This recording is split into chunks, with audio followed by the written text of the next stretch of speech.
When you think of notorious Chicago mobsters, names like Al Capone, Tony Accardo, and John Gotti usually come to mind.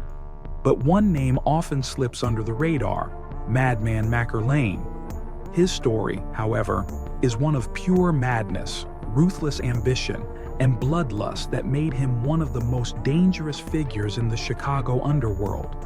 So who exactly was Madman McErlane, and why should we remember him? Well, his reign of terror in Chicago's criminal scene was marked by sheer brutality, fear, and violence, leaving a bloody trail behind him. But what sets McErlane apart from his fellow mobsters is his sheer unpredictability and his penchant for violence that shocked even those hardened by the brutal world of organized crime. The Rise of a Madman. The brutal story of John McErlane. Born in the early 1900s in one of Chicago's toughest neighborhoods, John McErlane wasn't exactly born with a silver spoon in his mouth. He came from poverty, a product of a city where crime was as much a part of daily life as the cold winds that swept through its streets. But McErlane wasn't interested in pulling himself out of the gutter through traditional means like schooling or hard work. No. His path to power and wealth was carved with blood and brutality. McErlane's story isn't just one of survival. It's a dark tale of a man who sought power not just to rise above his circumstances, but to dominate and crush anyone in his way. And in the world he chose, that meant getting his hands dirty and getting them dirty fast. A man of ambition and violence. From the start, McErlane showed a hunger for something far more sinister than what life had originally offered him.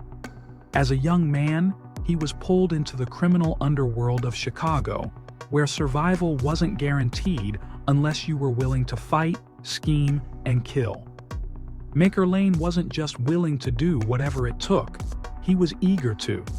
It didn't take long for McErlane to make a name for himself in this brutal world.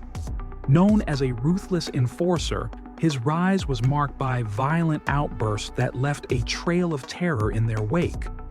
But what set McErlane apart from other mobsters was his coldness, a madman with no limits. McErlane quickly earned the nickname Madman for a reason. In a city like Chicago, mobsters were known for their cruelty, but McErlane went beyond the usual mobster playbook. Most criminals had a sense of professionalism, a line they wouldn't cross unless it was absolutely necessary. But McErlane didn't care about lines. He was as dangerous to his friends as he was to his enemies, and he knew it. The more blood on his hands, the stronger his thirst for power became. It wasn't enough to just run a crime family. McErlane wanted to control everything, from the city streets to the people running the city itself. And that's where his madness set him apart. If you crossed him, it wasn't just about business, it was personal, and he would make you pay. The Bloodiest Days, Madman. McErlane's reign of terror in Chicago. Chicago in the 1920s and 30s was a city ruled by crime, chaos, and constant bloodshed. The streets ran red as rival mob families fought tooth and nail for control over the city's criminal empire. And in the midst of it all, one man's name became synonymous with brutality, terror, and fear: John Madman McErlane. A key enforcer for the notorious O'Banion Gang, McErlane was one of the most feared figures in this violent underworld, and he wasn't afraid to get his hands dirty. When you think of the mafia wars of Chicago, McErlane's name has to be near the top of the list. He wasn't just another thug in the gang. He was the kind of man who turned violence into an art form. His reputation for bloodshed was earned through countless brutal acts, and it wasn't just about making money. It was about sending a message and making sure the streets knew who was in charge. A city drenched in blood. The violence in Chicago was legendary. Gangs like the O'Banions, the South Side Italian Mafia, and the Capone organization fought for control of bootlegging, gambling, and every illegal dollar in between. In these turf wars, survival didn't just depend on being tough, it was about being ruthless, and McErlane was the epitome of ruthlessness. The St. Valentine's Day Massacre. But McErlane's bloody reputation hit its peak in 1929 during the most infamous crime in Chicago history, the St. Valentine's Day Massacre. Even though some details about McErlane's involvement in the massacre are debated, the consensus is that he played a key role in orchestrating the slaughter that would forever define his career.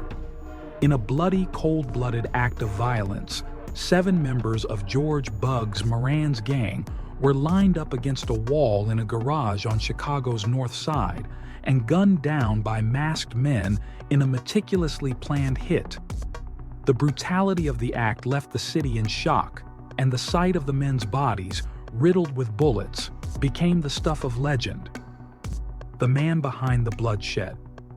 What made McErlane stand out wasn't just his ability to pull the trigger, it was his complete lack of hesitation and his willingness to do whatever it took to keep his enemies in check. In the violent world of Chicago's mob wars, McErlane became the symbol of terror. He didn't just participate in the bloodshed, he thrived in it. The more violent and gruesome the act, the more McErlane was at home. His brutal actions were strategic, not just personal. McErlane understood that fear was a tool, a weapon in and of itself, the reckless descent of a madman. By the early 1930s, McErlane's criminal empire was booming. His name was synonymous with violence, and his reputation for ruthlessness had spread like wildfire through the streets of Chicago. But with great power often comes a loss of control, and McErlane's growing recklessness was his undoing. He wasn't just a killer, he was a madman consumed by his thirst for power. His impulsive nature made him a liability, and sooner or later, it would cost him. In 1931, McErlane was arrested for his role in a series of brutal murders and violent acts. But just because he was behind bars didn't mean he was out of the game. Even in prison, McErlane's influence didn't wane. It's said that he continued to pull the strings of his criminal empire from within the prison walls. The man was a walking hurricane of violence, untouchable and unpredictable, even when locked up. And in 1933, the man who had once terrorized the streets of Chicago with his brutality finally met his end. He died in a way that felt fitting for a man like him, violent, unpredictable, and surrounded by the chaos he'd helped create. A life defined by violence.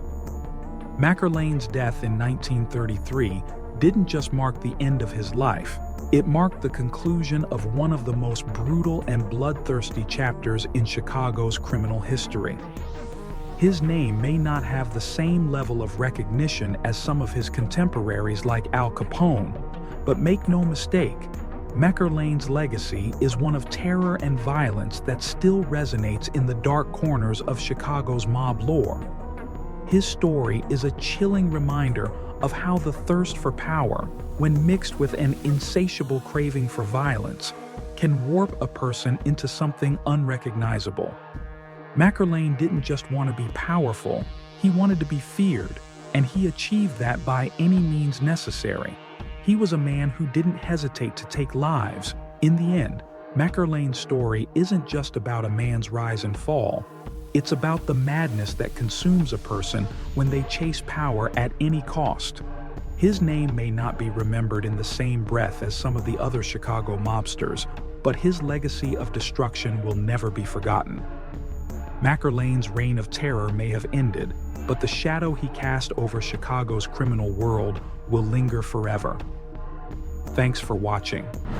Please like the video, press the subscribe button, and also drop your thoughts in the comment section.